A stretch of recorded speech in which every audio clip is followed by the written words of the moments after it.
அவர் நல்ல தேவ செய்திக்குள்ளாக கர்த்தர் நம்மை வழி நடத்துவாராக. அல்லேலூயா. நம் ஆண்டவராகிய இயேசு கிறிஸ்துவின் பரிசுத்த நாமத்திற்கு ஸ்தோத்திரம். கிறிஸ்துவுக்கு பிரியமானவர்களே, இந்த நாளினுடைய செய்தி நல்லா கேளுங்க. மிக மிக மிக மிக மிக மிக முக்கியமான செய்தி. மிக மிக மிக முக்கியமான செய்தி. கவனமா கேளுங்க, ரொம்ப கவனமா கேளுங்க. முடிஞ்சா பிள்ளைகளை தயவாய் நீங்க கொஞ்சம் உட்கார வச்சுக்கங்க. முக்கியமான செய்தி. ஹல்லேலூயா. கர்த்தர் இந்த காரியத்தை என்னோட பேசி பல மாதங்கள் ஆகி இன்றுதான் இந்த செய்தியை கொடுப்பதற்கு அனுமதி கொடுத்திருக்கிறார். ஹல்லேலூயா. மிக மிக மிக முக்கியமான செய்தி. இதை யூடியூப்லும் போடுவோம். கவனமா கேட்டால் கர்த்தர் ஏன் தெரியல, இன்னைக்கு ஆண்டு ஒரு வார்த்தை கொடுத்திருக்கிறார். நீங்கள் என் மகிமையை காண்பீர்கள். நீங்கள்னு பொதுவாகவும் சொன்னார், நீ என்றும் தனிப்பட்ட விதத்துல சொன்னார். யாருக்கு சொன்னார் எனக்கு தெரியாது. ஆனாலும் கர்த்தர் சொல்லுகிறார், நீ என் மகிமையை காண்பாய். அல்லேலூயா. இது உண்மை.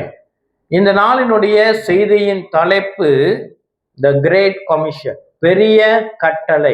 த கிரேட் கமிஷன் தெரியல. கிரேட் கமிஷன், பெரிய கட்டளை என்னன்னு வேதத்துல ஒரு பெரிய கட்டளை உண்டு, கிரேட் கமிஷன் என்று சொல்லுவார்கள். அதுக்கு தான் நம்ம போகிறோம். என்னோட கூட திருப்புங்க. முதலாவது அதுக்கு போவதுக்கு முன்பதாக இந்த யோவான் 9வது அதிகாரம். யோவான் 9வது அதிகாரம். இங்கு ஒரு சம்பவம் நடக்கிறது. ஒரு முழு அதிகாரமும் ஒரு அற்புதத்தை குறித்தான ஒரு அதிகாரம். யோவான் 9வது அதிகாரம் வசனங்கள் 1 to 41 முடிய அந்த அதிகாரம் இருக்கிறது. நாம் எல்லா வசனங்களையும் பார்க்க மாட்டோம். ஆனாலும் நான் சுருக்கமாக சில காரியங்களே நான் கடந்து போக கர்த்தர் கிருபை தருவாராக. முதல் வசனம் 1 to 3 வரை நான் வாசிக்கிறேன். யோவான் 9, 1 to 3. அவர் அப்புறம் போகையில் பிறவி குருடனாகிய ஒரு மனுஷனை கண்டார். அப்பொழுது அவருடைய சீஷர்கள் அவரை நோக்கி, ராபி, இவன் குருடனாய் பிறந்தது யார் செய்த பாவம்? இவன் செய்த பாவமோ, இவனை பெற்றவர்கள் செய்த பாவமோ என்று கேட்டார்கள். இயேசு பிரதியுத்தரமாக, அது இவன் செய்த பாவமும் அல்ல, இவனை பெற்றவர்கள் செய்த பாவமும் அல்ல, தேவனுடைய கிரியைகள் இவனிடத்தில் வெளிப்படும் பொருட்டு இப்படி பிறந்தான்.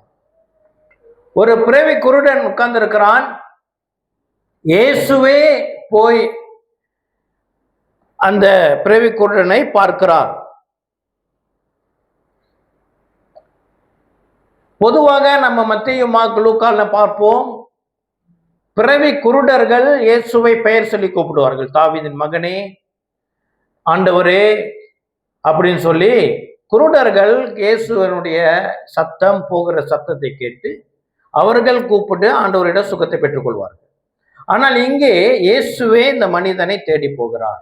தேடும் பொழுது சீஷர்கள் கேட்கிறாங்க, ஏன் இவர் குருடனா பிறந்தது இவர் செய்த பாவமா, பெற்றோர் செய்த பாவமா அப்படின்னு சொல்லி கேட்கும் பொழுது இயேசு சொல்லுகிறார், இல்லை, தேவனுடைய கிரியை வெளிப்படும் பொருட்டு இவன் எப்படி பிறந்திருக்கிறான். ஆமென். அந்த நேரத்துல அந்த மனிதன் குருடனாய் பிறந்தது 2025வது வருடம் வரைக்கும் நமக்கு அது ஆசீர்வாதமாய் இருக்கிறது. 2025 வருடத்துக்கு முன்பதாக நடந்த இந்த அற்புதம், இவன் குருடனாக இருந்து பிறந்ததினாலே அவன் வாழ்க்கையில இயேசு கிறிஸ்து குறுக்கிட்டு இயேசு செய்த காரியம் இன்றும் நமக்கு ஆசீர்வாதம். ஹல்லேலூயா. ஆமென். அப்போ 2025 வருடத்துக்கு முன்பு அவன் குருடனாய் பிறக்கும் பொழுது பெற்றோருக்கு எவ்வளவு வேதனை இருந்திருக்கும், அவனுக்கு எவ்வளவு வேதனை இருந்திருக்கும். ஆனால் இயேசு அவன் வாழ்க்கையில குறுக்கிடும் பொழுது அவனுடைய வாழ்க்கை 2000 வருஷமா இன்னைக்கு நானும் நீங்களும் பேசிக்கொண்டிருக்கிறோம். அல்லேலூயா. நம்ம வாழ்க்கையில எந்த இடம் குருடா இருக்குது? எது என்னுடைய வாழ்க்கையில கண்ணு, சில பேர் கண்ணு குருடா இருந்தா மேன்மை போதும். கண்ணு குருடா இருந்துச்சுன்னா நம்ம நிறைய காரியங்களை அவாய்ட் பண்ணிடலாம். ஆனா அநேகர் வாழ்க்கையில அநேக காரியங்கள் நம்ம பார்க்கிறவராக இருந்தும் குருடா இருப்போம். கண்ணு இருந்தும் குருடா இருப்போம். அப்ப இயேசு பரிசேயரை பார்த்து அந்த காரியத்தை சொல்லுவதை நம்ம பார்க்க முடியும். ஆனால் கிறிஸ்து பிரியமானவர்களே, எது நம்ம வாழ்க்கையில ஐயோ குருடாக இருக்கிறதோ, குருடுனா இருள், எந்த பகுதி இருளா இருக்கிறதோ அந்த இடத்துல இயேசு வந்தாரோ, அல்லேலூயா, அது குறிப்பிட்ட நாளுக்கு மாத்திரம் வெளிச்சமா இருக்காது, அது என்றென்றைக்கும் வெளிச்சமா இருக்கும். அல்லேலூயா. கர்த்தருடைய வல்லமை லேசான வல்லமை அல்ல. அவர் சமீபத்துக்கு மாத்திரம் அல்ல, தூரத்துக்கும் தேவன் அப்படின்னு வேதம் சொல்லுகிறது. அவர் இந்த காலத்துக்கு மாத்திரம் தேவன் அல்ல, அவர் நித்திய காலத்துக்கும் தேவன். ஹல்லேலூயா. அவருடைய மகத்துவம் பெரியது. ஆமென். அப்படியாக இந்த சம்பவம் நடக்கிறது. அதல்ல செய்தி. மேற்கொண்டு பார்க்க போகும். 4வது வசனம் 5வது வசனம்.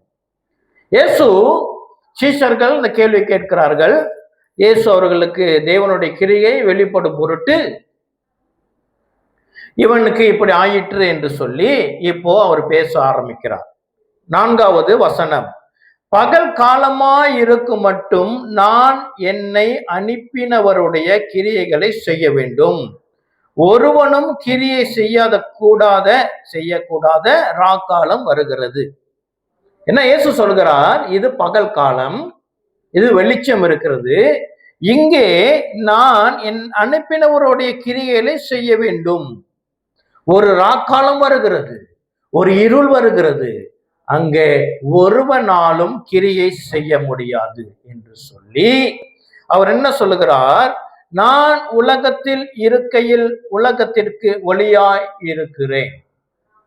நான் உலகத்தில் இருக்கையில் உலகத்திற்கு ஒளியாய் இருக்கிறேன் என்றார்.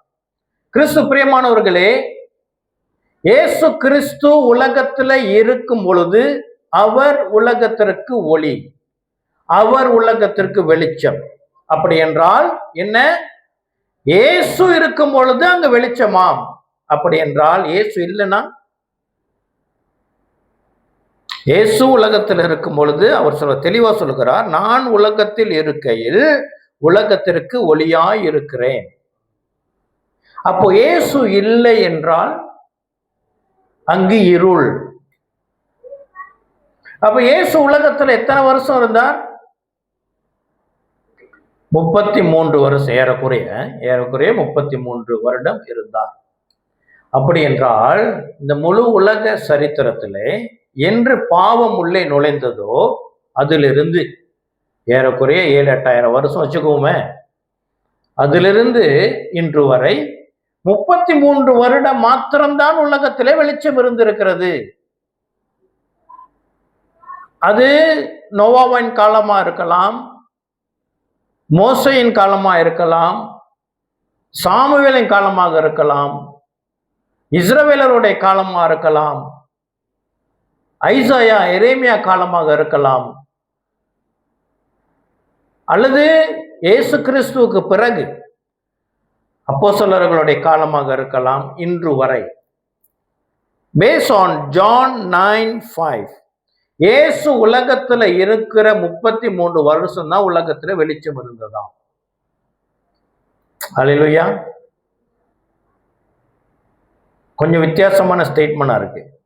ஆமென். கர்த்தர் தொடர்ந்து நம்மோடு பேசுவாராக. அப்போ இயேசு உலகத்துல இல்லைன்னா அங்க வெளிச்சம் இல்லை. இப்ப இயேசு உலகத்துல இருக்கிறார், அவர் வெளிச்சமாய் இருக்கிறார். அந்த வெளிச்சத்துல என்ன நடந்தது அப்படி என்றால் 6வது வசனம் சொல்லுகிறது, இவைகளை சொல்லி அவர் தரையிலே துப்பி உமிழ் நீரினால் சேறு உண்டாக்கி அந்த சேற்றை குருடனுடைய கண்களின் மேல் பூசி நீ போய் சிலோவாம் குளத்திலே கழுவு என்றார். சிலோவாம் என்பதற்கு அனுப்பப்பட்டவன் என்று அர்த்தமாம். அப்படி அவன் போய் கழுவி பார்வை அடைந்தவனாய் திரும்பி வந்தான். இயேசு இருக்கிறார், அவனை பார்க்கிறார், அவன் இருளில் இருக்கிறான். அப்ப இயேசு அவனை சந்திக்கும் பொழுது அவனுக்கு வெளிச்சம் வருகிறது. வெளிச்சம் வரும் பொழுது அவன் வாழ்க்கையிலே அற்புதம் நடக்கிறது, சுகம் நடக்கிறது. அப்ப அற்புதம் சுகம் இருளிலே நடக்காது, வெளிச்சத்திலே நடக்கும். அல்லேலூயா, ஆமென். அப்போ ஒருவேளை என் வாழ்க்கையில அற்புதம் இல்லை, என் வாழ்க்கையில சுகம் இல்லை அப்படி என்றால், நமக்கு ஒரு பொறுப்பு இருக்குது. அங்க இருக்கிற இருளை அகற்ற வேண்டும். ஆமென். சரி, நம்ம அங்க போகலாம் லேட்டர். இப்போ இயேசு உலகத்துல இப்ப இருக்கிறாரா? உலகத்துல மனுஷனா இப்ப இருக்கிறாரா? இல்ல. ஆமா இல்லையா? இல்ல. 2000 வருஷமா இயேசு உயிர்த்தெழுந்து பரன் ஏறினதுக்கு பிறகு இன்னும் வரைக்கும் இயேசு உலகத்தில் இல்லை.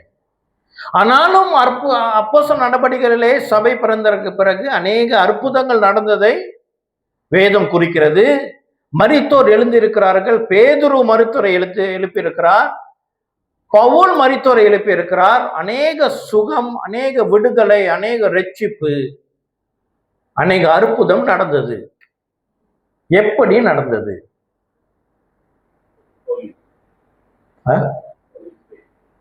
பரிசுத்த ஆவியானவர் வந்தார். ஆமென், அல்லேலூயா. பரிசுத்த ஆவியானவர் பரிசுத்த பொறுப்பு என்னன்னா, வேதத்துல 2 காரியம் எழுதப்பட்டிருக்கிறது. அவர் வரும் பொழுது அவர் உலகத்தை கண்டித்து உணர்த்துவார். பரிசுத்த ஆவியானவர் வரும் பொழுது நீங்கள் பலன் அடைவீர்கள். பரிசுத்த ஆவியானவர் நம்மை நடத்துவார், சகல சத்தியத்துக்குள்ளாம் உங்களை நடத்துவார். அதெல்லாம் உண்மை. அப்போ அற்புதம் நடக்குது.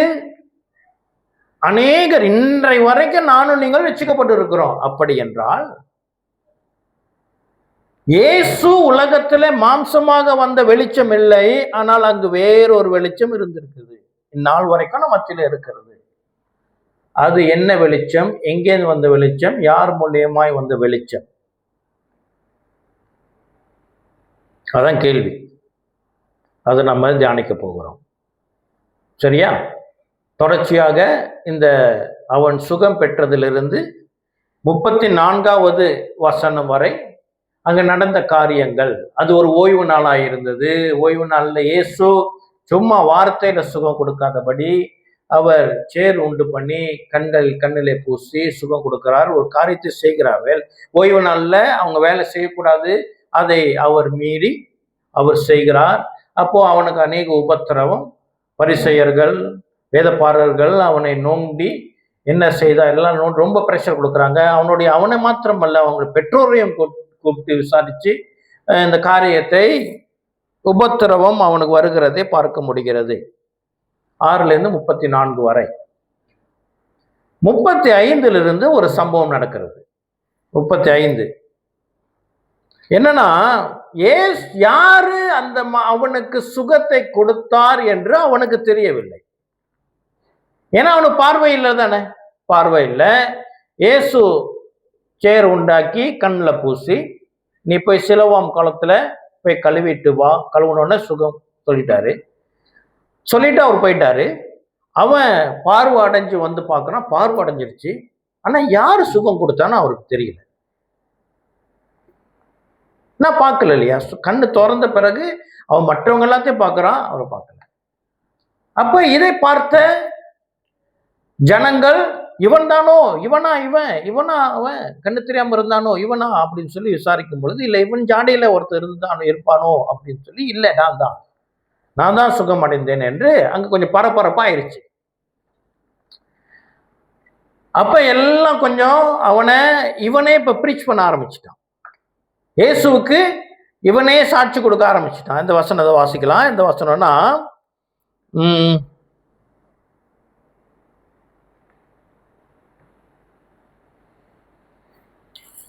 26ல படிச்சோம்னா, அவர்கள் மறுபடியும் அவனை நோக்கி, உனக்கு என்ன செய்தான்? உன் கண்களை எப்படி திறந்தான் என்றார்கள். அவன் பிரதியுத்தரமாக, முன்னமே உங்களுக்கு சொன்னேன், நீங்கள் கேளாமல் போனீர்கள். மறுபடியும் கேட்க வேண்டியது என்ன? அவருக்கு சீஷராக உங்களுக்கும் மனதுண்டோ என்றான். அப்பொழுது அவர்கள் அவனை வைது, நீ அவனுடைய சீஷன், நாங்கள் மோசேனுடைய சீஷர். மோசே உடனே தேவன் பேசினார் என்று அறிவோம், இவன் எங்கேருந்து வந்தான் என்று அறியோம் என்றார்கள். அதற்கு அந்த மனுஷன், அவர் என் கண்களை திறந்ததும் அவர் எங்கே இருந்து வந்தார் என்று நீங்கள் அறியாதிருக்கிறது ஆச்சரியமான காரியம். பாவிகளுக்கு தேவன் செவி கொடுக்கிறதில்லை என்று அறிந்திருக்கிறோம். ஒருவன் தேவ பக்தி உள்ளவனாயிருந்து அவருக்கு சித்தமானதை செய்தால் அவனுக்கு செவி கொடுப்பார். பிறவி குருடனுடைய கண்களை ஒருவன் திறந்தான் என்று உலகம் உண்டானது முதல் கேள்விப்பட்டதில்லையே. அவர் தேவனிடத்திலிருந்து வராதிருந்தால் ஒன்றும் செய்ய மாட்டாரே என்றான். இப்போ யாரு பிரசங்கம் பண்ற இயேசு குறித்து? பிறவி குருடன். அவனுடைய பிரசங்கம் பைபிள்ல பரிசுத்த ஆவியானவர் எழுதி வச்சிருக்கிறாரு. ஹல்லேலூயா, ஆமென். இயேசுவை தெரியாது, இயேசுவை பார்த்ததில்லை. ஆனா இயேசுவனுடைய நன்மையை பெற்ற ஒரு மனிதன் யாருக்கிட்ட பேசுறான் அப்படின்னா, சாதாரண ஜனங்கள்கிட்ட பேசல,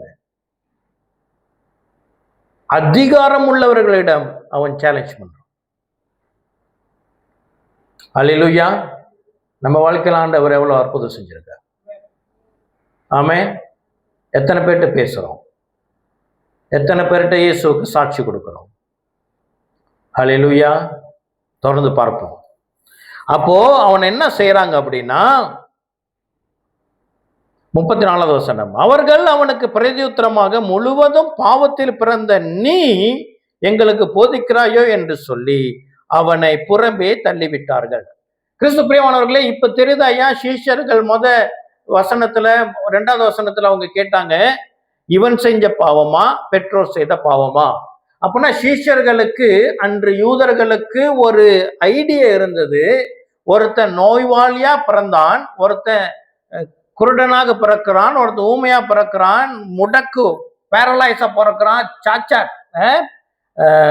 டிசேபிள்டா பிறக்கிறான், ஊனமா பிறக்கிறான்னா என்னது? அவன் பாவத்துல பிறந்திருக்கிறான் அப்படின்னா அவங்களுக்கு ஒரு ஐடியா உண்டு. அதனாலதான் கேட்டாங்க சீஷர்கள். அப்போதான் அதே தான் இங்கே இவங்க சொல்றாங்க, முழுமையும் பாவத்துல பிறந்த நீயா எங்களுக்கு உபதேசிக்கிறாய். ஆமென். அப்ப இந்த இடத்துல சீஷர்களும், இந்த பெரிய பாடம், ஆண்டவர் பெரிய ஒரு சத்தியத்தை சீஷர்களுக்கு சொல்லி கொடுக்கிறாரு. No such thing. பெற்றோர், பழைய ஏற்பாடுல ஒண்ணு இருக்குது, பெற்றோரின் பாவத்தின் நிமித்தம் பிள்ளைக்கு தண்டிக்கப்படக்கூடாது அப்படின்லாம் இருக்குது. ஆனாலும் அந்த நாட்கள் இருந்த ஒரு தவறான ஒரு எண்ணம் இருந்தது. அது ஒருவேளை இன்றும் நமக்குள்ளாக இருக்கலாம். கர்த்தர் பேசுவாராக. என்னன்னா, பாவத்தின் நிமித்தம், பெற்றோரின் பாவத்தின் நிமித்தம் பிள்ளைகள் என்னது? ஊனமாக பிறக்கிறது இல்லை. நம்ம யாரையும் நியாயத்திருக்க கூடாது. அல்லேலூயா. சரி, அப்புறம் என்ன நடக்குது அப்படி என்றால், அவனை புறமே தள்ளிவிட்டார்களாம். அப்போ ஒரு முக்கியமான சம்பவம் நடக்கிறது. அவனை அவர்கள் 35, அவனை அவர்கள் புறமே தள்ளிவிட்டதை இயேசு கேள்விப்பட்டு அவனை கண்டபோது, நீ தேவனுடைய குமாரனிடத்தில் விசுவாசமாய் இருக்கிறாயா என்றார்.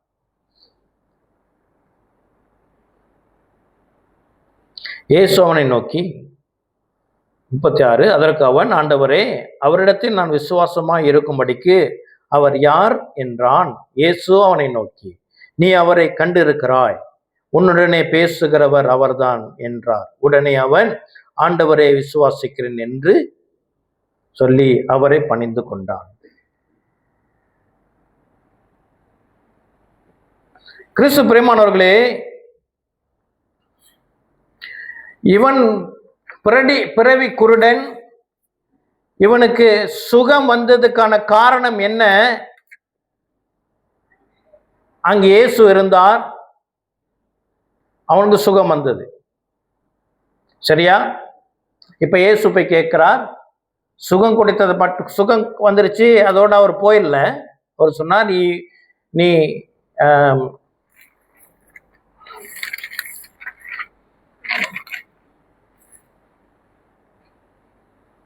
தேவனுடைய குமாரனை விசுவாசிக்கிறாயா, அதாவது தன்னை விசுவாசிக்கிறாய் என்று கேட்டார்.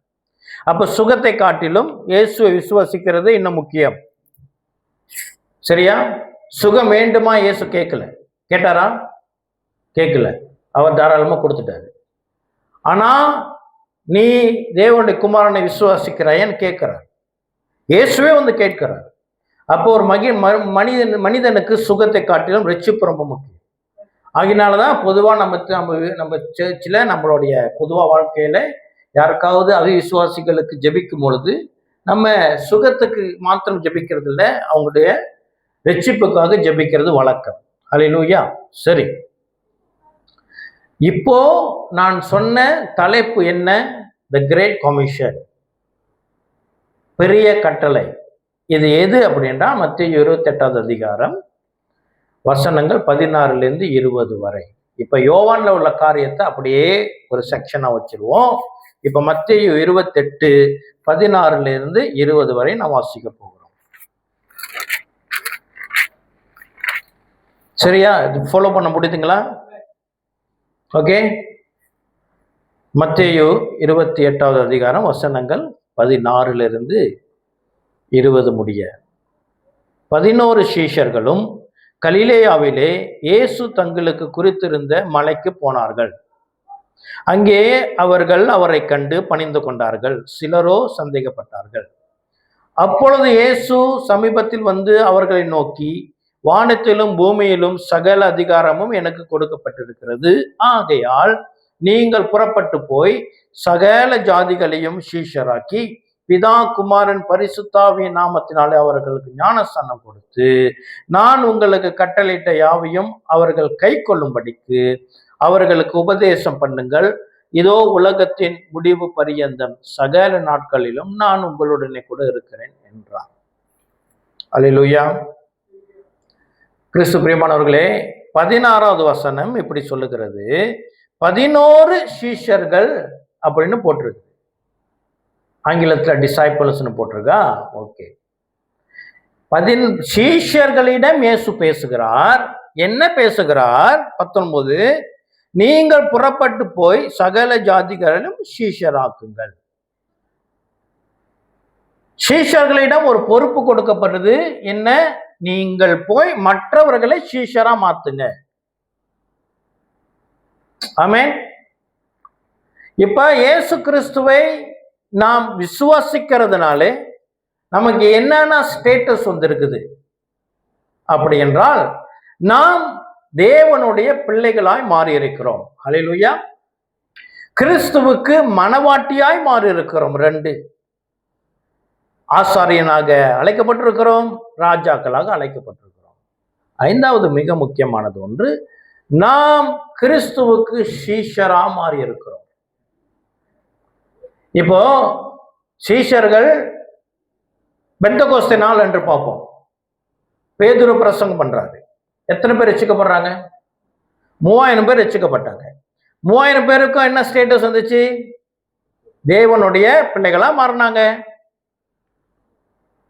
கிறிஸ்துவுக்கு மனவாட்டியா மாறினார்கள், ஆசாரியனாக மாறினார்கள், ராஜாவை மாறினார்கள். 3000 பேர்ல எத்தனை பேர் சீஷரா மாறினாங்க? 3000 பேர் ரட்சிக்கப்பட்டாங்க இல்லையா? 3000 பேர்ல எத்தனை பேர் சீஷரா மாறினார்கள்?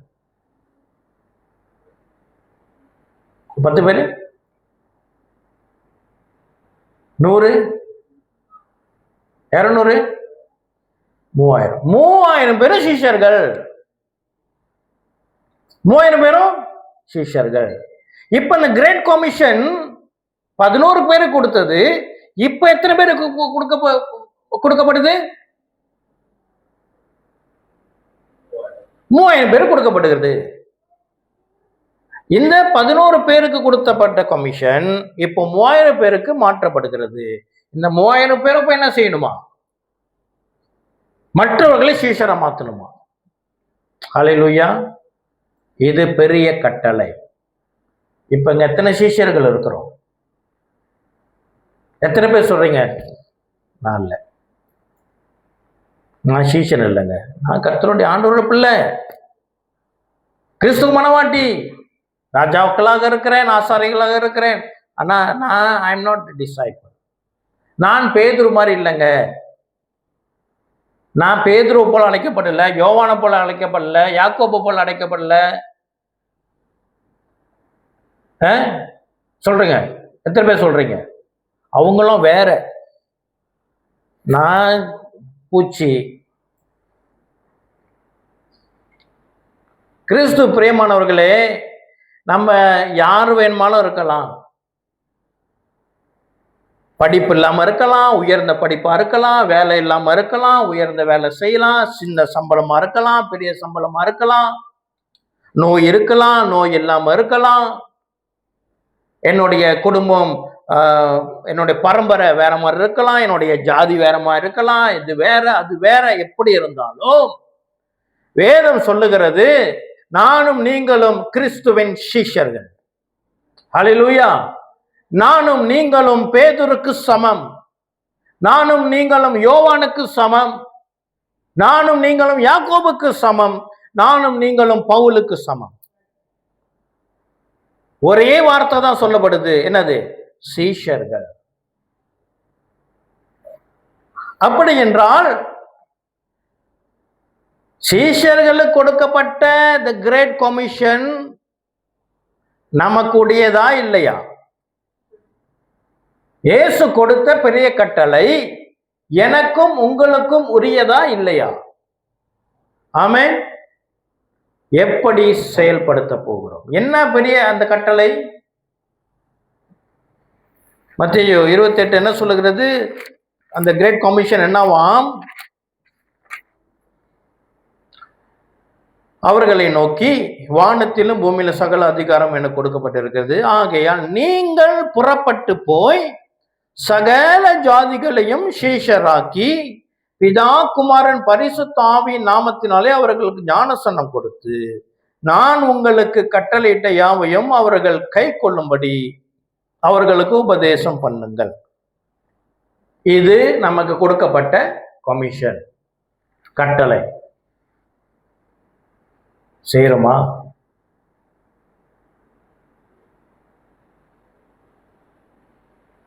இது நமக்கு நாம கேட்டுக்கொள்ள வேண்டிய ஒரு கேள்வி.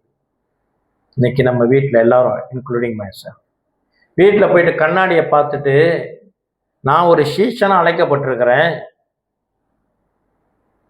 ஆண்டவர் எனக்கு ஒரு பொறுப்பு இல்லை கட்டளை கொடுத்திருக்கிறாரு, நான் செய்யறேனா அப்படின்னு நம்ம கேட்டோம் என்று சொன்னால் என்னவா இருக்கும் பதில்? நமக்கு தெரியும், இண்டிவிஜுவலுக்கு தெரியும். ஆமென். நம்ம யாரையும் நான் தெரியல. சரி, இப்ப முக்கியமான இடத்துக்கு வரும். நமக்கு ஒரு கட்டளை இருக்கு, நமக்கு ஒரு வேலை இருக்கு செய்யறதுக்கு. அந்த வேலையை இதுவரை நம்ம செய்யாம இருக்கலாம். அதை எப்படி செய்வது என்று யோவான் 9வது அதிகாரத்திலிருந்து பரிசுத்த ஆவியானவர் இன்று நம்ம கற்றுக் கொடுப்பார். ஹல்லேலூயா. எத்தனை பேர் சொல்றீங்க, எஸ் நான் அந்த கிரேட் கமிஷன் அந்த வேலையை நான் செய்ய போறேன்? ஹல்லேலூயா.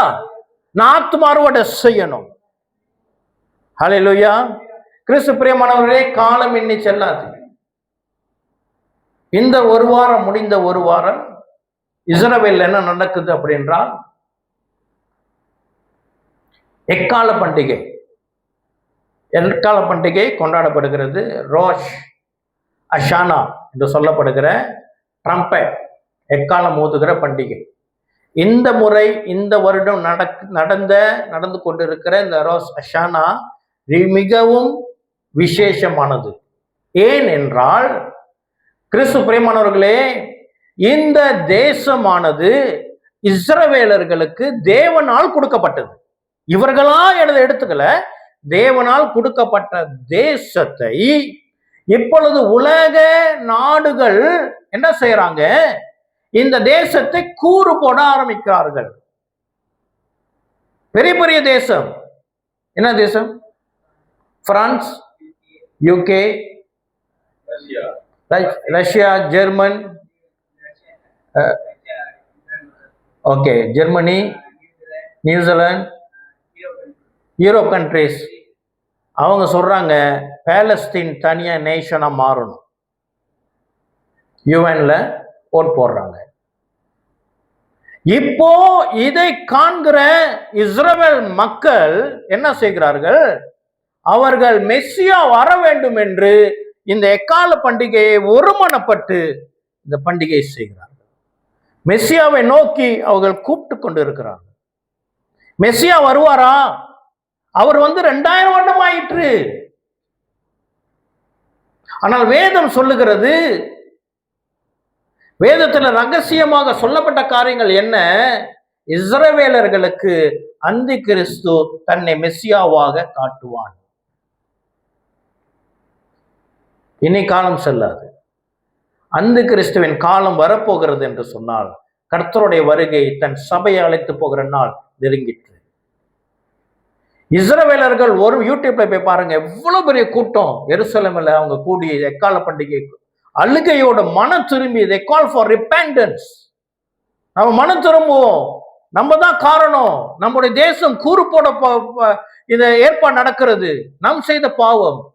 மெஸ்ஸியாவை கூப்பிடுவோம், அவர் வரட்டும் அப்படின்னு சொல்லி ஒருமனப்பட்டு அவங்க மனம் திரும்பி மனம் வருந்தி இயேசு கிட்ட போல தேவான் மெஸ்ஸாயா. ஆமென். அந்தி கிறிஸ்துவை இந்த உலகம் சந்திக்க போகிற நாள் நெருங்கிற்று. அதற்கு முன்பதாகவே கர்த்தராகிய இயேசு சபையை அழைத்து போகிற நாள் நெருங்கிற்று. கிறிஸ்து பிரியமானவர்களே, இனி காலம் சொல்லாது. சீஷர்களுக்கு எனக்கும் உங்களுக்கு கொடுக்கப்பட்ட கட்டளையை நாம் எப்போ செய்ய போகிறோம்? ஆமென். எனக்கு ஆர்வமா இருக்கு செய்வதற்கு. மற்ற எத்தனை பேருக்கு ஆர்வம் இருக்கு? அல்லேலூயா. ஒரு ஃபார்முலா, ஒரு மெத்தட் கர்த்தர் என்று இந்த யோவான் 9வது அதிகாரத்திலிருந்து நம்ம கற்றுக் கொடுக்கிறோம். 35 38 அங்க என்ன நடந்தது? யோவான் 9 35 38 வரைக்கும் முழு அதிகாரத்தில் முதலாவது அங்கு இயேசு இருந்தார். 1. 2வது, இயேசு இருந்ததுனாலே அங்கு வெளிச்சம் உண்டானது. 2. 3வது என்னது? அங்கு அற்புதம் சுகம் நடந்தது. 4வது என்ன? இந்த அற்புதம் சுகத்தின் நிமித்தம் இந்த மனிதனுக்கு உபத்திரவம் வந்தது. 4வது, அவன் இயேசுவை பார்த்தான். பார்த்தபடியினாலே அவன் ரட்சிக்கப்பட்டான். இதுதான் அதோடைய சீக்கிரம். அது ஒரு ஃபார்முலா. 5 காரியம்.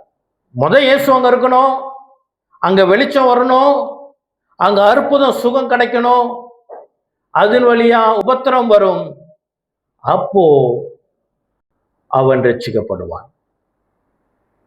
சரியா? இப்போ நம்ம வாழ்க்கையில் நடந்த காரியங்களை ஒரு ரட்சிப்புல என்ன நடக்குதுன்னு நம்ம என்ன செய்ய போகிறோம்? நான் ஒரு சீக்வன்ஸ் கொடுக்குறேன். நம்ம அனைவரும் ரட்சிக்கப்பட்டோம். நம்ம மறுபடியும் பிறந்து நாம் ரட்சிக்கப்பட்டு தேவனுடைய பிள்ளைகளாக மாக்கப்பட்டு வந்திருக்கிறோம். ஹல்லேலூயா. மற்றவர்கள் இல்லாத ஸ்லாக்கியம் நமக்கு உண்டு. அப்புறம் நம்ம அவருடைய சீஷனாக மாற்றப்பட்டிருக்கிறோம். சீஷன் என்பவன் தானாகவே போய் சேருகிறவன். அப்படித்தானே? ஒரு நல்ல ஒரு குரு இருந்தா நான் சீஷனா போய்க்கிறேன் அப்படின்னு. ஆனா நானும் நீங்களும் அப்படி இல்லை. இது நமக்கு கொடுக்கப்பட்ட இது கட்டாயமா நம்ம சீஷனா மாறிட்டோம். கிறிஸ்தவனா மாறிட்டா, கிறிஸ்து இயேசு ஏற்றுக்கொண்டோம் என்று சொன்னால், நம்ம பிடிக்குதோ இல்லையோ நம்ம இயேசுடைய சீஷன். அப்ப இயேசு நம்ம எதுக்காக நம்ம தேர்ந்தெடுத்திருக்கிறார்? அவர் சீஷன் ஆகுறதுக்கு. சீஷன் அவன் என்ன நம்ம எதிர்பார்க்கிறாரு? அவர் கொடுத்த கட்டளையை நம்ம செய்யணும். செய்யாட்டி அவன் சீஷனா? எத்தனை சீஷன் பரலோகத்துக்கு போவானா? இயேசு சொன்ன வேலையை செய்யாத இருக்கிற சீஷன் பரலோகத்துக்கு போவானா? அல்லேலூயா. அப்ப நம்முடைய பொறுப்பு, நமக்கு ஒரு பொறுப்பு இருக்கு. we have to do. சரி, இந்த சீஷன் என்ன நடக்குது? ரட்சிக்கப்பட்ட வாழ்க்கை என்ன நடக்குது? கலாத்தியர் 2:20 நம்ம சிலுவையில அறை விடுகிறோம். நம்ம சிலுவையில அவரோட மரித்து இப்போ கிறிஸ்து எனக்குள்ளாக வாழ்கிறார். கலாத்தியர் 2:20. நம்ம இன்னும் அந்த டாபிக் கொண்டு போல. மிக மிக முக்கியம். கிறிஸ்து பிரியமானவர்களே, இந்த பைபிள் ஸ்டடியில நம்ம படிச்சு கொண்டு இருக்கிற இந்த சீசன் ரொம்ப முக்கியமான. ரோமர் 8:29 நம்ம கிறிஸ்துவ போல மாறுகிறோம். மாறி நம்ம என்ன செய்யறோம்? நம்முடைய சர்க்கிள், நம்முடைய பவுண்டரிஸ், நம்மளுடைய எல்லைகளுக்குள்ளாக ஒவ்வொருத்தவங்களும் நம்ம ஒவ்வொரு எல்லை உண்டு. வியாபார எல்லை, நம்ம போற எல்லைகள் உண்டு. மாணவர்களுக்குன்னு அவங்களுக்கு ஒரு குறிப்பிட்ட எல்லை உண்டு. ஹவுஸ் ஒய்ஃப் வீட்டில் உள்ளவங்களுக்கு அவங்களுக்கு ஒரு குறிப்பிட்ட எல்லை இருக்கு. அவங்களுக்கு ஆண்டவர் சில கான்டாக்ட்ஸ், நபர்கள், அவங்க தொடர்பு கொள்ளக்கூடிய எல்லைகள். இப்ப எல்லைகள் விசாலம். ஏனென்றால் இந்த வாட்ஸ்அப் குரூப்ஸ்,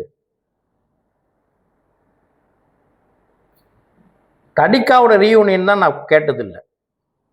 இருக்காரு தடிக்கால படிச்சவங்க ரீயூனியன் இருக்குதா? கிண்டர் கார்டன்ல படிச்சவங்களா?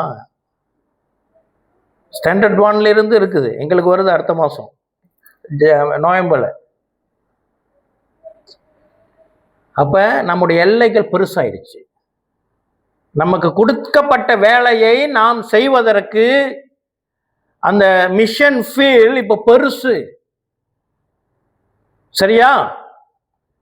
அப்ப நம்ம டிராவல் பண்றோம், போறோம், வரோம், கான்டாக்ட்ஸ் இருக்குது, பார்க்கிறோம், வரோம், போன் இருக்குது, பேசுறோம். ஓகே, கிறிஸ்து பிரியமானவர்களே, இதுல என்ன நடக்கிறது என்று சொன்னால், நமக்கு கொடுக்கப்பட்ட பவுண்டரிஸ் இருக்குல்ல, எல்லைகள், இது வெளிச்சத்தின் எல்லையா, இருளின் எல்லையா?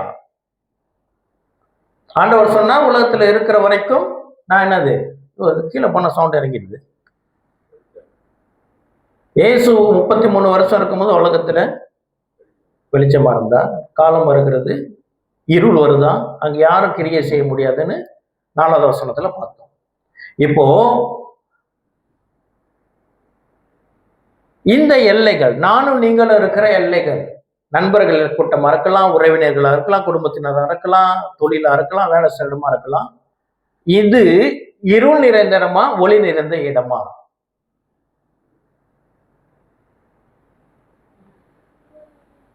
இருள் நிறைந்த இடம். 9வது அதிகாரத்துல 35ல இருந்து பார்க்கும் பொழுது அங்க என்ன ஒரு ஃபார்முலா பார்த்தோம்? இயேசு இருந்தார், வெளிச்சம் இருந்துச்சு. இயேசு இருந்தார், அங்க ஒளி இருந்தது. ஒளி இருந்ததுனால தான் அவங்க அற்புதம் நடந்தது. ஒளி இருந்ததுனால தான் அவன் ரட்சிக்கப்பட்டான். இறங்கிக்கிட்டே இருக்கு.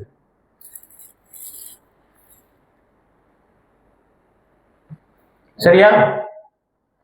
இப்போ இன்னைக்கு ஆத்மா ரட்சிக்கப்படணும்னா அங்க முதலாவது என்ன வேண்டும்?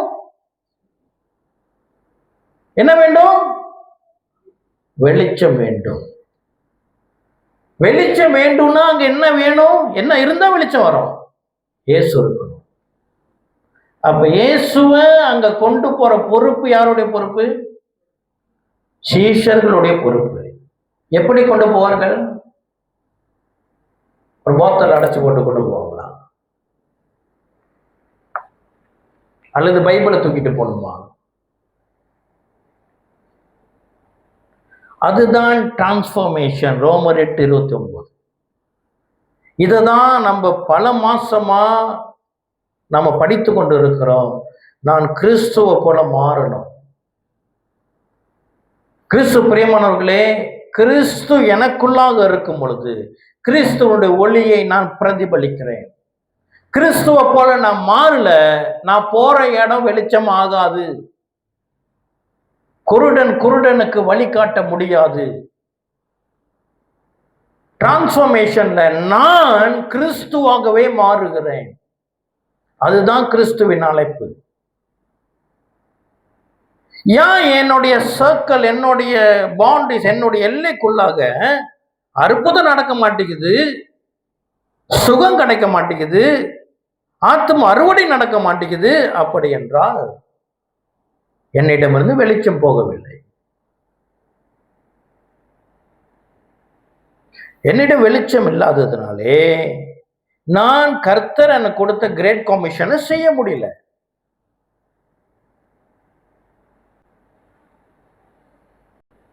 அப்போ நான் என்ன செய்யணும்? ஆண்டவர் எனக்கு கொடுத்த கட்டளை ஒரு வேண்டுதல் இல்லை, ஐயா கொஞ்சம் செஞ்சிருங்க அப்படின்னு சொல்லல, நீங்க செய்யுங்க. அது செய்யணும்னா என்னுடைய டூல், அது செய்யக்கூடிய கருவி என்ன? நான் வெளிச்சமா மாறணும். பைபிள் காலேஜுக்கு நான் போறதுனால நான் வெளிச்சமா மாற போகிறது அல்ல. பைபிளை நான் 20 தடவை படிக்கிறதுனாலே நான் வெளிச்சமா மாற போகிறது அல்ல. ஜக்கீர் நாயர் வசனத்தை அப்படியே மனப்பாடமா கோட் பண்ற வெளிச்சம் இருக்கா? இல்ல. இது முக்கியம், அதுக்குன்னு இதெல்லாம் விட்டுறக்கூடாது. ஆனால் கிறிஸ்து பிரியமானவர்களே, நானும் நீங்களும் கிறிஸ்துவ போல மாறணும். அப்ப கிறிஸ்துவனுடைய கோட்பாடுகள் எனக்குள்ளாக இருக்கணும் அப்படின்னு நம்ம பைபிள் ஸ்டடியில தொடர்ந்து படிச்சுட்டு இருக்கிறோம். போன வாரம் கூட சொன்னேன், இது ஒரு இடத்துக்கு கொண்டு போக போகிறதுன்னு பல மாசமா நான் சொல்லிக்கிட்டு இருக்கிறேன். கர்த்தர் இன்று அனுமதி கொடுத்திருக்கிறார் அதுக்கு ஒதுக்க. அப்போ நம்ம என்ன செய்யணும்? நான் வெளிச்சமாய் மாற வேண்டும் என்றால் நான் கிறிஸ்துவ போல மாறணும். கிறிஸ்துவ போல மாறணும் என்றால் கிறிஸ்துவனுடைய கோட்பாடுகள் எனக்குள்ளாக வர வேண்டும். அன்பு, மன்னிப்பு, தாழ்மை, இதெல்லாம் படிச்சுக்கிட்டு இருக்கிறோம். ஹல்லேலூயா. இது நிறைவேறும் பொழுது ஆத்தும அறுவடை நிச்சயம் நிச்சயம் நிச்சயம் உண்டு. எப்படி சொல்றீங்க? ஆண்டவர் போய் கேட்கிறாரு அவன்கிட்ட, நீ மனுஷகுமாரனை தேவகுமாரனை ஏற்றுக்கொள்கிறாயா என்ன கேட்கிறாரு யோவான்னு. அதற்கு அவன், ஆண்டவரே நீ தேவனுடைய குமாரிடத்தில் விசுவாசமா இருக்கிறாயா? அதற்கு அவன், ஆண்டவரே அவரிடத்தில் நான் விசுவாசமா இருக்கும்படிக்கு அவர் யார்? கிறிஸ்து பிரியமானவர்களே, ஜனங்கள் இன்று இயேசு கிறிஸ்துவை விசுவாசிக்க வேண்டும் என்றால் ஜனங்களுக்கு தெரியணும் யார் இயேசு என்று. இயேசு யார் என்று ஜனங்களுக்கு தெரியலனா அவங்க இயேசு கிறிஸ்து விசுவாசிக்க முடியாது. அப்போ இயேசு கிறிஸ்து யார் என்று தெரிந்து கொள்ள வேண்டும் என்றால் அதுதான் ஆண்டவர் என்னையும் உங்களையும் நியமித்திருக்கிறார். நீங்கள் போய் என்னை காட்டுங்க. நம்முடைய வாழ்க்கை ஜனங்களுக்கு காட்ட வேண்டும். இது இவர் இல்ல, கிறிஸ்து. கர்த்தருக்கு ஸ்தோத்திரம். போன வாரம் யூத் மீட்டிங்ல அநேக சாட்சிகளை வந்தவர்கள் சொன்ன டெஸ்டமனிஸை கேட்ட கர்த்தருக்கு ஸ்தோத்திரம். நம்முடைய ஐக்கியத்தை பார்த்து அவர்கள் ஆச்சரியப்பட்டார். அவிசுவாசிகளுக்கு கிறிஸ்தவ ஐக்கியம் அவர்களுக்கு வித்தியாசமாக இருந்தது. ஹல்லேலூயா. கர்த்தர் நல்லவர். ஆமென். சரி, இப்போ ஒரு மனுஷன் இயேசு கிறிஸ்துவை ஏற்றுக்கொள்ள வேண்டும் என்றால் நான் போய் என்னை அவனுக்கு காட்ட வேண்டுமாம். காட்டினால் அவன் இயேசுவை ஏற்றுக்கொள்வானாம். உண்மையா? 1 2 3 4 5 ஒரு 6 நிறைய வசனம் இருக்கு, எல்லாத்தையும் படிப்போம். இதுதான் சீக்கிரம். மத்தேயு 10:38-40. ஆத்தும அறுவடையோடைய ரகசியம் என்ன கேட்டீங்கன்னா, இந்த ஃபார்முலா ரொம்ப சிம்பிள். இப்ப பாருங்க, கொஞ்ச நேரம் என்ன பாருங்க, எல்லாரும் பைபிள் பார்க்காதீங்க, கொஞ்ச நேரம் என்ன பாருங்க. எனக்கு நம்பிக்கை இருக்கு, நான் நம்புறேன். நம்ம யாருமே சும்மா இருந்தது இல்லை. ஐயோ நான் குறை சொல்ல அப்படி சொல்லாதீங்க, ஆண்டவர் சொல்றேன். நான் நம்புறேன், நம்ம இருக்கிற எல்லாருமே நம்ம வேலையை செஞ்சுக்கிட்டு தான் இருக்கோம். சம்ஹவ் எனிஹவ் நம்ம கிறிஸ்துவுக்கு சாட்சியா தான் இருக்கிறோம். ஆமென். ஆத்மா பாரப்படுகிறோம். எல்லாரும் ஆண்டவரை பத்தி சொல்றோம், தெரிஞ்சுக்கிட்ட பேசுறோம், இல்லைன்னு சொல்லல. ஆமென். ஆனா இன்று வேதாகமம் நமக்கு ஒரு ஒரு ஷார்ட்கட், ஒரு ப்ராப்ளமுக்கு சால்வ் பண்றதுக்கு மேத்ஸ்ல ஒரு ஃபார்முலா இருக்கும், சொல்யூஷன். அந்த சொல்யூஷனை இன்னைக்கு ஃபார்முலா நமக்கு தெரிஞ்சிருச்சுன்னா ஈஸியாக நம்ம கணக்கு முடிச்சிடலாம். அதுதான் வேதாகமம் என்று நம்ம கற்றுக் கொடுக்குறது. ஆமென். அப்போ ஒரு ஆத்மா அறுவடை செய்யணும், நம்ம என்னென்ன பிளான் பண்ணுவோம்?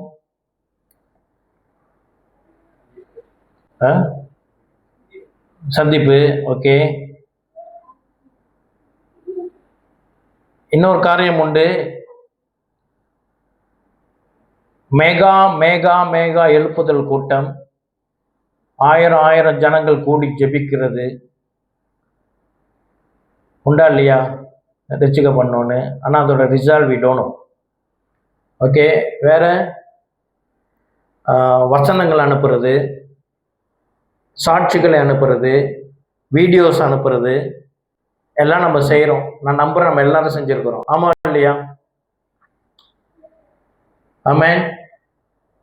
நான் ஆண்டவர் கற்றுக் கொடுத்த ஒரு முக்கியமான காரியம் தான் நம்ம இப்போ படிக்க போகிறோம். ஒரு 6-7 வசனத்தை, எல்லாம் ஒரே வசனம் தான், பட் நம்ம எல்லாத்தையும் படிக்கணும். மத்தேயு 10:38-40 என்ன நடக்கும், எப்படி நடக்கும், ஒரு மனிதன் எப்படி இயேசு கிறிஸ்துவை ஏற்றுக்கொள்வான் என்றால் தெளிவாக சொல்லப்பட்டிருக்கிறது. 38-40 வரைக்கும் நான் வாசிக்கிறேன். தன் சிலுவையை எடுத்துக்கொண்டு என்னை பின்பற்றாதவன் எனக்கு பாத்திரன் அல்ல. என்னது சிலுவை? கலாத்தியர் 2:20 என்னது? சிலுவையில அறை உண்டேன். நானும் நீங்களும் என்ன செய்யணுமா? சிலுவையை தூக்கணுமா?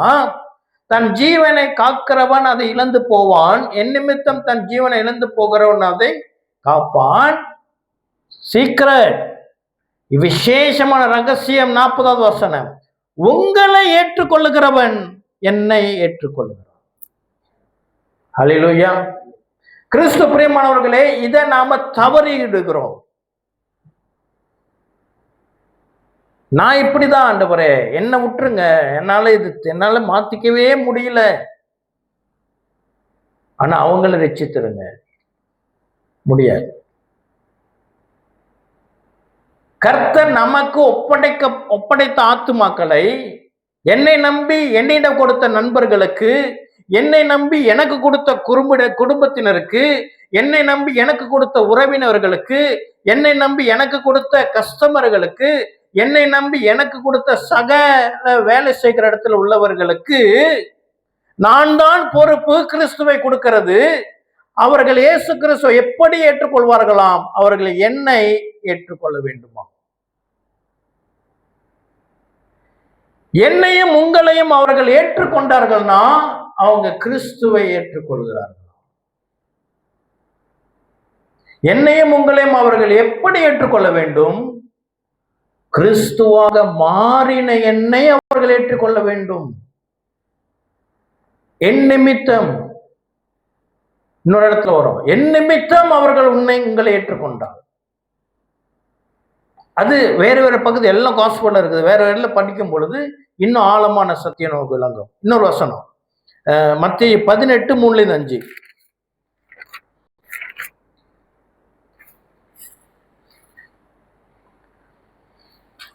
மத்தேயு 18:3-5. நீங்கள் மனம் திரும்பி பிள்ளைகளை போய் ஆகாவிட்டால் பரலோக ராஜ்யத்தில் பிரவேசிக்க மாட்டீர்கள் என்று மெய்யாகவே உங்களுக்கு சொல்லுகிறேன். என்னது? மனம் திரும்பி ஒரு பிள்ளைய போல மாறணுமா? மேலோட்டமா இருந்துச்சு, இப்ப இன்னும் ஆழமா சொல்றார் ஆண்டவர். மனம் திரும்பி நீ பிள்ளைகளை போல் ஆகாவிட்டால் பரலோக ராஜ்யத்தில் பிரவேசிக்க மாட்டாய் என்று மெய்யாகவே உங்களுக்கு சொல்லுகிறேன். ஆகையால் இந்த யாரு? இந்த பிள்ளை. எந்த பிள்ளை? மனம் திரும்பின நன்னையும் உங்களையும் மனம் திரும்பி அவரை போலவே மாறி ஒரு பிள்ளை குழந்தையை போல மாறின. ஆகையால் இந்த பிள்ளையை போல தன்னை தாழ்த்துகிறவன் எவனோ அவனே பரலோக ராஜ்யத்தில் பிரியவனாய் இருப்பான். இப்படிப்பட்ட ஒரு பிள்ளையை என் நாமத்தின் நிமித்தம் ஏற்றுக்கொள்ளுகிறவன் என்னை ஏற்றுக்கொள்ளுகிறான். கிறிஸ்து பிரியமானவர்களே, அநேக வேளையில காலமாக நாம் அறிந்தது என்ன? we try to give Jesus but we fail to give ourselves to people. கிறிஸ்துவ தான் கொடுக்க பார்க்கிறோம், ஆனா நம்ம கிட்ட மாற்றம் வர்றதில்லை. ஆண்டவர் சொல்றான், நீ மாறு, உன் கூட உள்ளவன் என்னை ஏற்றுக்கொள்வான்.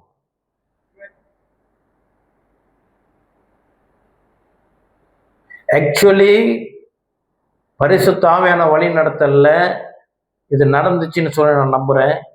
இந்த ஃபார்முலாவை அத்தியாசப்படுத்துறது தான், படுத்தினது தான் போன வாரம் யூத் சண்டே. யூத் வாலிபர்கள்ட்ட என்ன சொன்னோம்? நீங்க ஒரு ஆளை ஃபோக்கஸ் பண்ணுங்க, ஒரு ஆளை இன்வைட் பண்ணுங்க. சொன்னோமா இல்லையா? இன்னைக்கு வாலிப பிள்ளைங்க வந்தீங்க, வாழ்த்துக்கள், கர்த்தர் உங்களை ஆசீர்வதிப்பார்.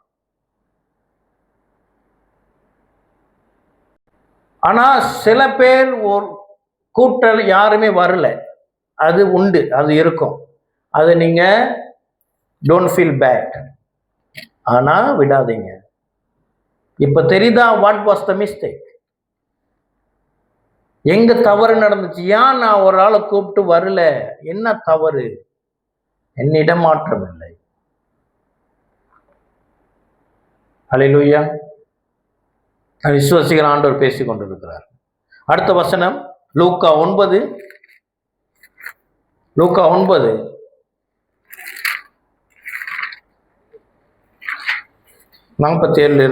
48 முடிய 2 வசனங்கள். லூக்கா 9:47-48. இயேசு அவர்கள் இருதயத்தின் யோசனை அறிந்து ஒரு சிறு பிள்ளை எடுத்து அதை தமதருகே நிறுத்தி அவர்களை நோக்கி, இந்த சிறு பிள்ளையை என் நாமத்தின் நிமித்தம் ஏற்றுக்கொள்ளுகிறவன் என்னை ஏற்றுக்கொள்ளுகிறான், என்னை ஏற்றுக்கொள்ளுகிறவன் என்னை அனுப்பினவர் ஏற்றுக்கொள்கிறான். உங்கள் எல்லாருக்குள்ளும் எவன் சிறியவனாய் இருக்கிறானோ அவனே பெரியவனாய் இருப்பான். அல்லேலூயா. கிறிஸ்து பிரியமானவர்களே, கர்த்தர் நம்மை சிறியவர்களாக மாற்ற சொல்றார். ஆண்டவர் சொல்றார், நம்ம கிட்ட பெருமை இருக்கக்கூடாது. இன்னும் இது ஆழமா போகுது. ஒரு வருஷமா வரும்போது பரிசுத்தவன் அழகா எழுதி வைத்திருக்கிறார். நம்ம இதுதான் அங்க படிச்சுமே அப்படின்ட்டு நம்ம கடந்து போயிடுவோம். அல்லேலூயா. கிறிஸ்து பிரியமானவர்களே, மனுஷனுக்குள்ளாக நம்ம பெருமை இருந்ததோ, நான் ரொம்ப நாளா இருக்கிறேன், என்னுடைய அனுபவம் வேற. நான் எவ்வளவு கேட்டுட்டேன், பெரிய பிரசங்கியாரோட பிரசங்கம்லாம் கேட்டுட்டேன். அப்படின்னு நம்மை உயர்த்தினோம் என்று சொன்னால் தேவராஜ ஆத்மா சம்பாதிக்க முடியாது. நம்மை தாழ்த்தணும் என்று சொன்னால், திடீர்னு ஒரு ஞாபகம் வருது எனக்கு. நானும் பாஸ்தரம் போன வருஷம் ஊட்டிக்கு போயிருந்தப்ப அங்க வராங்க அஸ்லி,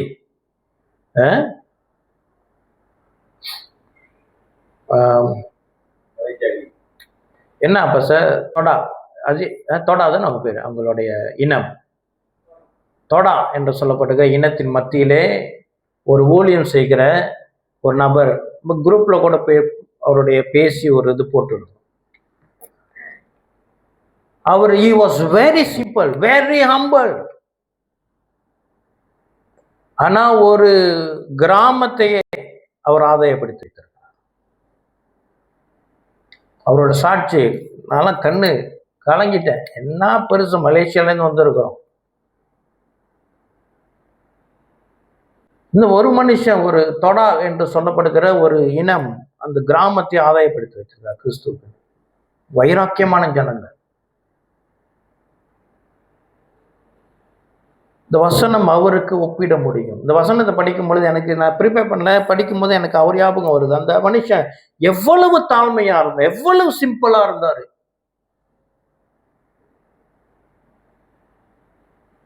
நான் நினைக்கிறேன், நான் என்ன சொல்றேன், யாரையும் சொல்ல, என்ன சொல்றேன், அவர் தற்செயலாம் எங்கேயாச்சும் பார்த்துட்டு வச்சுக்கிங்களேன், கிளைங் போறேன் தற்செயலா பார்த்துன்னா கூட பேசுறது கூட யோசிப்போம் போல. Is like nobody. அவரை பார்க்கும்போது இவர்கிட்ட ஒண்ணுமே நன்மையே இல்லாத மாதிரி இருப்பார். ஆண்டவர் இதை நம்மிடம் எதிர்பார்க்கிறார். அல்லேலூயா. போன வாரம் எல்லாம் குப்பையில போட்டோம். நம்முடைய அறிவு, நம்முடைய நாலேஜ். பவுல் சொல்றான், நான் என்னென்னமோ பேசுனேன், அதை கேட்கல. Paul presented himself to the community. ஜனங்களிடம் தன்னை காட்டினார். அதான் சொன்னாரு, நான் கிறிஸ்துவை பின்பற்றுவது போல நீங்கள் என்னை பின்பற்றுங்கள். நான் நீங்களா சொல்ல முடியுமா? கிறிஸ்து பிரேமம் அவங்களே சொல்லணும். நம்ம வாழ்க்கை எப்படி இருக்குன்னா, we must ready to challenge people. நான் இயேசுவை பின்பற்றுறேங்க, நீங்க என்ன ஃபாலோ பண்ணுங்க. நீங்க சரியா எப்படிங்க ஆண்டவர்கிட்ட போகுது, என்ன செய்யற மாதிரி செய்யுங்க, அவ்வளவுதான். எத்தனை பேர் சொல்ல முடியும்? சொல்லணும். அடுத்த வசனம் டைம் ஆகுது. யோவான் 13:20. மார்க் இருக்குது, முதல் யோவான் முடிச்சுக்கோ. அல்லது மார்க் போயிடுமா? சாரி, மார்க் 10 வாங்க. மார்க்கு 10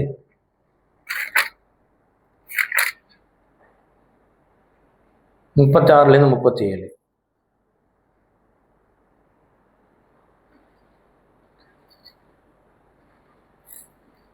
மார்க் 10 வேற மாதிரி இருக்குது.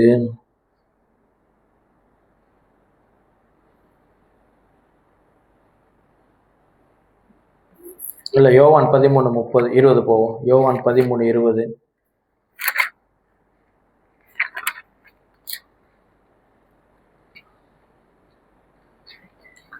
நான் அனுப்புகிறவனை ஏற்றுக்கொள்ளுகிறவன் என்னை ஏற்றுக்கொள்ளுகிறான், என்னை ஏற்றுக்கொள்ளுகிறவன் என்னை அனுப்பினவரை ஏற்றுக்கொள்ளுகிறான் என்று மெய்யாகவே மெய்யாகவே உங்களுக்கு சொல்லுகிறேன்.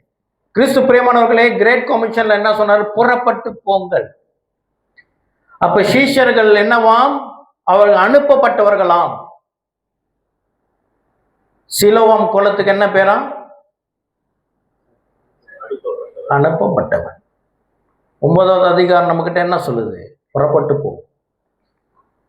நம்ம போனோம். நம்ம போனோம்னா அவங்க இங்க வருவாங்க. நம்ம போலனா அவங்க இங்க வரமாட்டாங்க. எத்தனை பேர் ஆசைப்படுறீங்க? எல்லாம் சேர் அவங்க நிரம்பணும். ஆமேன், ஆமேன், ஆமேன், ஹல்லேலூயா. அது ஆம் என்றும் ஆமேன் என்றும் நிறைவேறும். ஒருவேளை ஆண்டவர் தான் சொன்னார் போல, என் மகிமையை இந்த சபை காணும். கிறிஸ்து பிரியமானவர்களே, இந்த ஸ்டடீஸை நம்ம ஆழமா எங்க கற்றுக் கொடுக்குறோம்னா பைபிள் செல்ல கற்றுக் கொடுக்குறோம்.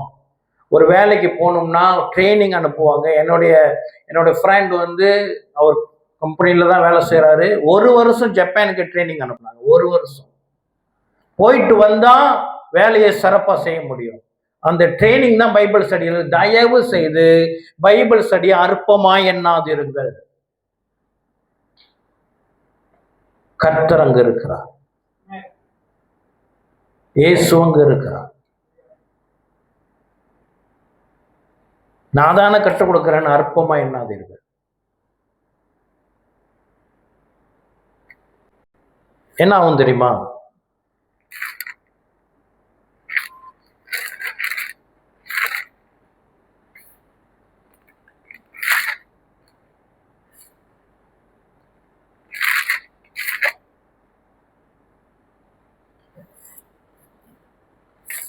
சீஷரை நோக்கி லூக்கா 9:16, உங்களுக்கு செவி கொடுக்கிறவன் எனக்கு செவி கொடுக்கிறான், உங்களை அசட்டை பண்ணுகிறவன் என்னை அசட்டை பண்ணுகிறான், என்னை அசட்டை பண்ணுகிறவன் என்னை அனுப்பினவரை அசட்டை பண்ணுகிறான் என்றான். கிறிஸ்து பிரியமானவர்களே, ஆண்டவருக்கு முழுமையா ஒப்பு கொடுப்போம். நான் சொல்றேன், முக்கியமான காரியம் இது. ஒரு எக்ஸசைஸா நம்ம செய்யணும். ஒரு ஆலோசனை சொல்றேன், 3 மாசம் ஒரு ஆள் டார்கெட் பண்ணுங்க. ஒரு ஆளை டார்கெட் பண்ணுங்க. அவங்களுக்காக ஜெபம், முழங்கால் படியிட்டு அழுது ஜெபம் பண்ணுங்க. அந்த ஒரே ஒரு ரட்சிக்க பண்ணணும். அது மறைவுல செய்யறது. வெளியே செய்யறது என்ன தெரியுங்களா? முதலாவது மனம் திரும்பி அவர்கிட்ட அன்பை நம்ம காட்டுறோம். பேசுங்க, கூப்பிட்டு விசாரிங்க, எப்படி இருக்கிறீங்க, நான் உங்களுக்காக ஜெபம் பண்ணிக்க இருக்கிறேன், உங்களுக்கு ஏதாவது ஜெப விண்ணப்பம் இருக்குதா, ஏதாச்சும் உதவி இருக்குதா, தாராளமா கேளுங்க. உதவி தேவைப்படாத யாருமே இங்க இல்லை. ஜெபம் பண்ணிட்டு நீங்க அவங்கள்ட்ட கேட்கும் பொழுது நம்மால் முடிந்த அளவுக்கு உதவி செய்யற அளவுக்கு அவங்களுக்கு தேவை இருக்கும். என்ன மாதிரி ஜப உதவி, அவங்கள போய் பார்த்து பேசுகிற உதவி, சம்டைம் பண உதவி செய்யலாமே. அநேக நம்ம சபையில செய்ய கர்த்தர் ஸ்தோத்திரம், அல்லேலூயா. கொடுக்கிற கரம் நம்ம சபையில உண்டு. சந்திப்போம். டார்கெட் 3 மாசம். கிறிஸ்மஸ் ப்ரோக்ராம் வருது, கிறிஸ்மஸ் வருது. we can plan something. கர்த்தர் கூட்டி வருவார். ஆமென். இந்த டிரான்ஸ்ஃபர்மேஷன் எவ்வளவு தூரத்துக்கு உண்மை, எவ்வளவு தூரத்துக்கு முக்கியம். What if I don't transform my self as Christ? நான் என்னை கிறிஸ்துவ போல மாற்றுவதற்கு அனுமதிக்கவில்லை. உபதேசத்தை நான் கேட்கல, நான் இடம் கொடுக்கல.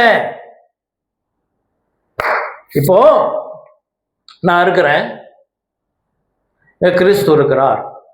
இப்ப வேதம், நம்ம பரிசுத்த ஆவியானவர் வேதமும் கிறிஸ்துவும் நம்ம கிட்ட எதிர்பார்க்கிறது என்ன? நான் அவரை போலவே மாற வேண்டுமா? அவருடைய அன்பு எனக்குள்ளாக வர வேண்டுமா? ஓகே, இப்போ நான் அதுக்கு அனுமதிக்கல. ஐ லிமிட் மை செல்ஃப். நோ. மன்னிக்கிற சுபாவம் அவரை போல எனக்கு வரல. ஆனா நான் சபைக்கு வரேன், மன்னிக்கவே இல்லைன்னு சொல்லல, குறிப்பிட்ட அளவு, இதுக்கு மேல என்ன போக முடியாது. அந்த சில பேர் நோ, நான் எல்லாம் ஆண்டவர் நேசிக்கிறேன், எல்லாம் உண்மைதான். பட் தட் ஒன் பர்சன் முடியாது. அந்த ஒரு நபர் என்ன அன்பு செலுத்த முடியாது. அல்லது நான் எல்லாத்தையும் அன்பு செலுத்துறேன். சிலவங்க எனக்கு அவங்கள யாருன்னு தெரியல, நான் எப்படி அன்பு செலுத்துறது?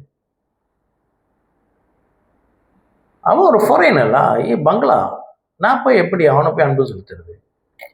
நானும் அவனை ஒண்ணா? அல்லது இயேசுவோடைய சுபாவம் என்னென்ன இருக்குது? ஆனா நான் சேர்ச்சுக்கு போறேன், கிறிஸ்துவனா இருக்கிறேன், அற்புதமா நடக்குது, கர்த்தர் பந்தியில பங்கு கொள்றேன், வேதம் வாசிக்கிறேன், ஜெபம் பண்றேன், எல்லாம் உண்டு. ஆனால் கிறிஸ்துவோடு கூட ஒப்பிடும் பொழுது நான் கிறிஸ்துவ போல இல்லை. வாய்ப்பு இருக்கா? நான் சொல்றது வாய்ப்பு இருக்கா இல்லையா? when I see Jesus I looks different. என்னன்னா, ஒண்ணு நான் கிறிஸ்துவ போல இருக்கணும், இல்லைன்னா நான் கிறிஸ்துவ போல எதிரா இருக்கணும். அப்ப என்னோட சுபாவம் மாறலன்னா, என்னுடைய சுபாவம் கிறிஸ்துவ போல மாறவில்லை என்றால் நான் கிறிஸ்துவுக்கு எதிராக இருக்கிறேன்னு அர்த்தம். அதுக்கு என்ன பெயர்?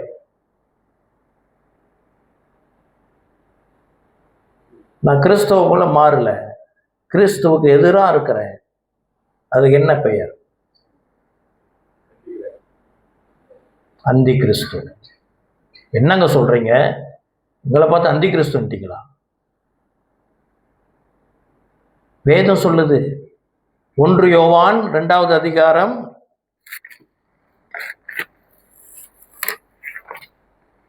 1 யோவான் 2வது அதிகாரம்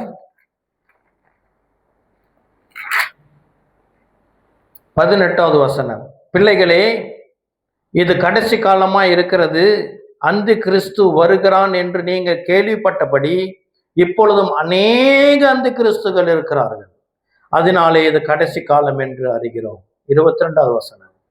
இயேசுவை கிறிஸ்து அல்ல என்று மறுதலிக்கிறவனே அல்லாமல் வேற யார் பொய்யன்? பிதாவையும் குமாரனையும் மறுதலிக்கிறவனே அந்தி கிறிஸ்து. நான் இயேசுவை பார்க்கிறேன். வேதம் இயேசுனுடைய சுபாவத்தை கற்றுக் கொடுக்கிறது. சபையிலே நான் போதிக்கப்படுகிறேன்.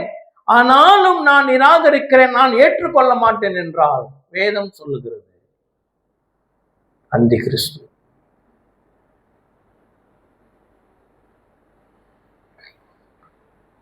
இது விளையாட்டு அல்ல. கிறிஸ்து பிரியமானவர்களே, மிகவும் தாழ்மையோடு அன்போடு நான் சொல்லுகிறேன், இது விளையாட்டு அல்ல. காலம் நெருங்கிற்று. நாம் பெற்ற அந்த சலாக்கியத்தை இழந்து விடாதபடி, நான் கிறிஸ்துவின் சீஷன் என்றால் நான் ஆத்தும அறுவடை செய்யணும். நான் ஆத்தும அறுவடை செய்யணும்னு சொன்னால் நான் கிறிஸ்து போல மாறணும். நான் கிறிஸ்து போல மாறினா நான் போகிற இடம் வெளிச்சமா இருக்கும். வெளிச்சம் போற இடத்துல இருள் நீங்கும். போகும் பொழுதே இருள் இருக்கிற அந்தகாரம் அகற்றப்படும். ஜனங்கள்கிட்ட பேசும் பொழுது அவர்களுக்குள்ளாக குற்ற உணர்வு வரும், பாவ அறிக்கை செய்ய தூண்டும். அவர்கள் பாவத்தை கர்த்தர் மன்னிக்க தயாரா இருக்கிறாரு. கர்த்தர் அவர்கிட்ட கொண்டு போறதுக்கு நம்ம தயாரா இல்லை. நான் சமீபத்தில் ஒரு பிரசங்கம் கேட்டேன். போன வாரம் என்னுடைய நண்பர் அவர் பாஸ்டர் ஆர்டினேஷன் கொடுத்தாங்க. போயிருந்தப்ப ஒரு பிரசித்தி பெற்ற ஊழியக்காரர் வந்தார். அவர் ஒரு ஸ்டேட்மெண்ட் சொன்னார். நம்ம இப்போ யுத்த களத்தில் இருக்கிறோம். எங்க இருக்கிறோமா? யுத்த களத்தில் இருக்கிறோம். இப்போ நமக்கு தெரிஞ்ச உலகத்துல யுத்த களம் எது? ஏதாச்சும் ஒரு நாட சொல்லுங்க. யுத்த களம் யுக்ரைன், வேறு ஈரான்,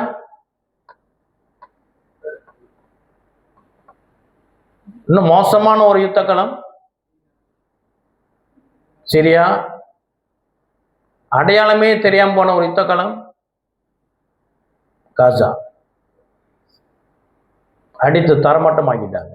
யுத்த களத்தில் இருக்கிறோம். அவர் கேட்டாரு, நான் கேட்கல, இந்த ஊழியக்காரர் கேட்டது. யுத்த களத்தில் போய் நீ உனக்கு ஒரு வீடு வாங்குவியா? காசால போய், காசால இருக்கிறீங்க வச்சுக்கோ, நான் காசால போய் நான் ஒரு வீடு வாங்க போறேன், காசால போய் நான் ஒரு நிலம் வாங்க போறேன். தப்பா நினைச்சுக்காதீங்க, நான் அங்க போல, நீங்க இதெல்லாம் வேணாம் அப்படின்னு நான் உபதேசம் இல்லை. பட் அந்த அண்டர்ஸ்டாண்டிங், நம்முடைய காலம் என்ன காலம், நம்முடைய ஃபோக்கஸ் எங்க இருக்கணும்?